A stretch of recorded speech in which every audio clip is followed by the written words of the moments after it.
So you want an elegant, classy Volkswagen, but the Volkswagen Beetle is not for you. What do you get?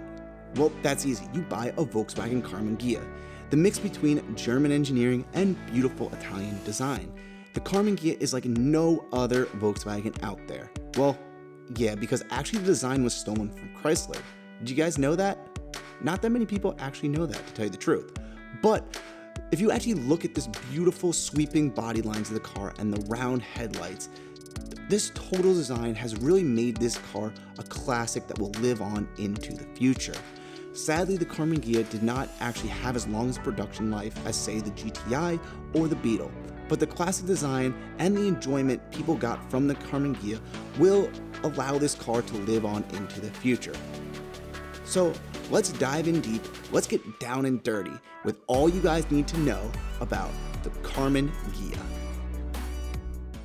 For all of you who don't know me, my name is Andrew, and welcome to all you need to know about the Volkswagen Karmann Ghia.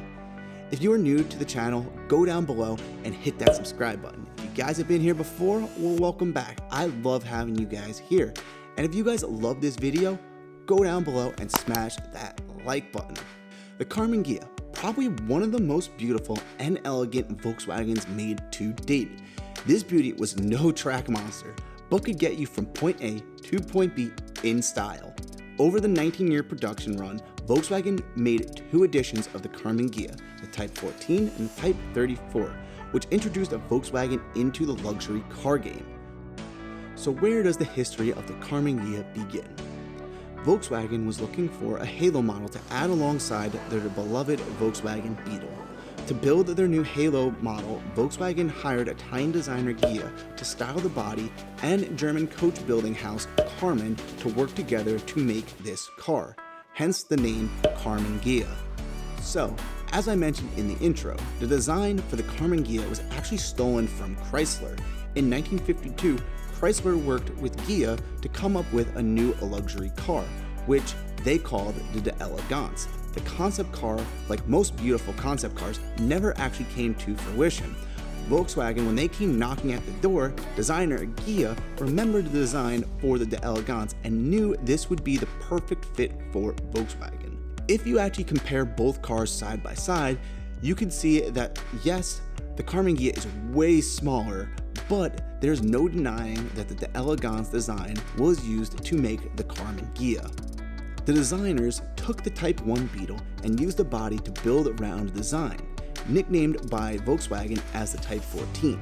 The nice part, many of the mechanical components could be shared with the Volkswagen Beetle to help reduce costs. In 1955, when the first Karmann Ghia rolled off the assembly line, the public reaction exceeded expectations, and more than actually 10,000 were sold in the first year. The secret to its early success was the marketing strategy. The car was actually considered a 2+2 rather than a true sports car. For all of you who don't know, a 2+2 is a car with two smaller back seats for children. This is still actually used today in many Porsche 911s. Volkswagen also marketed the car based on its design rather than the performance. We will actually talk about this later on in another area. The car went through actually a few redesigns during the years. In 1957, where they basically first introduced a convertible, and in 1961, a major redesign of the body took place. The designers actually decided to nickname this new design as the Ghia Type 34. The design was elegant and beautiful, adding off of the actual original Karmann Ghia. In 1970, as the new highway safety regulations were taking place, the Karmann Ghia got its final redesign. Many of the round and elegant designs of the car were lost to a newer boxier style to fit basically these new regulations. Soon after, in 1974, the reduction was suspended by the introduction of the Golf Synchro. So, as you guys can see, sorry, but the Golf killed off the Karmann Ghia. In total, Volkswagen produced over 445,000 Karmann Ghias over 19 years, which I personally think is a pretty large number for how detailed and much work went into producing these cars. So what makes the Karmann Ghia so special? For all of you who don't know, the Karmann Ghia was Volkswagen's actually first attempt at making a high-end luxury car. Even though the car was mass produced, the Karmann Ghia was also a fully handmade car.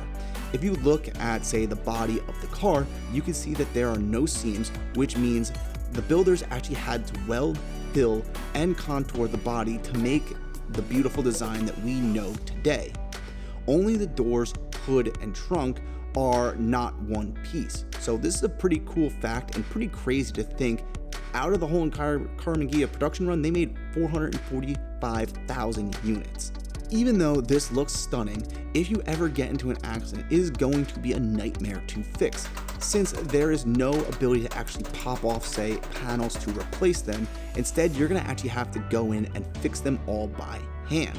The second Karmann Ghia, the Ghia Type 34, was the second car in the world to come with an electronically operated sliding steel sunroof, along with many other actually modern amenities. The Type 34 was the most advanced Karmann Ghia produced during the day, and was also the most expensive passenger car Volkswagen had made, costing sometimes twice as much as the Beetle, which I guess you could kind of justify with all the hand sculpting that had to go into create the body of the car.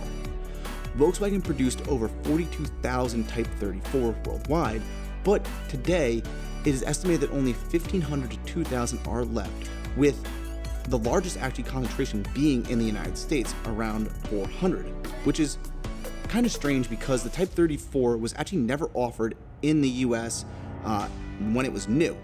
So let's just get a little bit more detailed with the original. The Type 14 came with a rear engine, rear wheel drive, flat four that could make a measly 34 horsepower and 60 foot-pounds of torque, and could do eventually 0 to 60 in 30 seconds.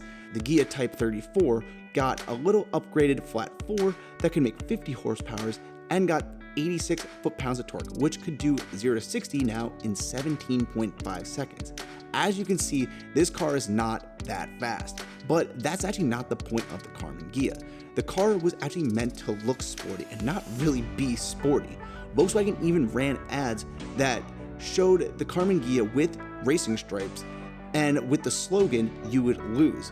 The Karmann Ghia directly competed with Porsche and Alfa Romeo, which the Karmann Ghia at the time outshined both when it came to styling, affordability, and ease of maintenance.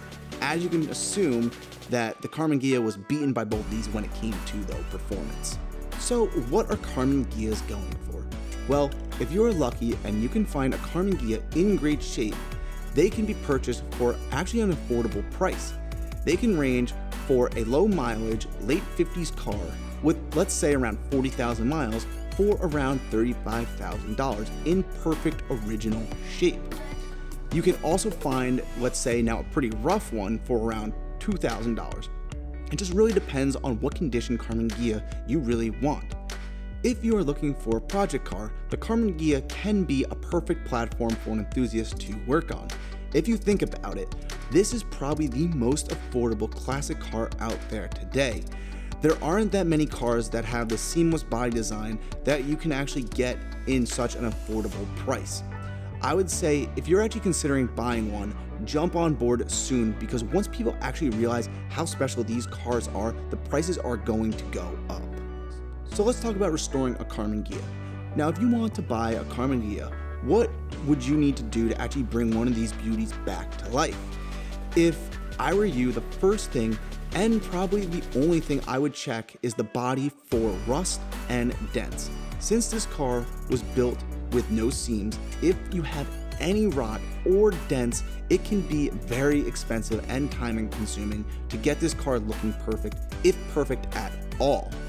If you're worried about the mechanical issues, say, of the car, I would actually personally not be too worried about it. The motor is straight out of a Volkswagen Beetle with a few tweaks here and there, which means that there are plenty of parts around for you to rebuild the motor.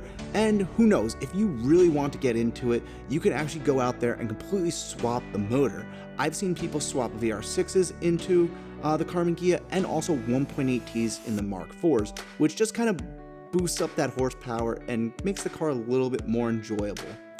So if you're looking for a piece of history, artwork, or a pure beauty, look no further than the Karmann Ghia.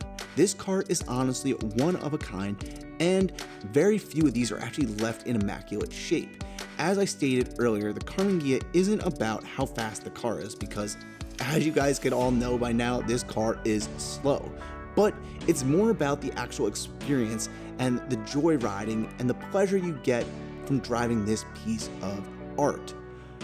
Whenever I actually see a Volkswagen Karmann Ghia at a meet, I always take the time to go over to it and stop and just check out the car. These cars are so pleasing to the eye, and for me, I really appreciate seeing these since there aren't that many around anymore. I hope you all enjoyed this look into the Volkswagen Karmann Ghia. If you all enjoyed this video, go down below, hit that like button, and subscribe to the channel. If you guys all want to see more All You Need to Know episodes, let me know in the comments section down below what car you would like me to do, and I'll shout you out in the video if your car is picked. Until next time guys, my name is Andrew. I'll see you guys in the next episode. Peace out.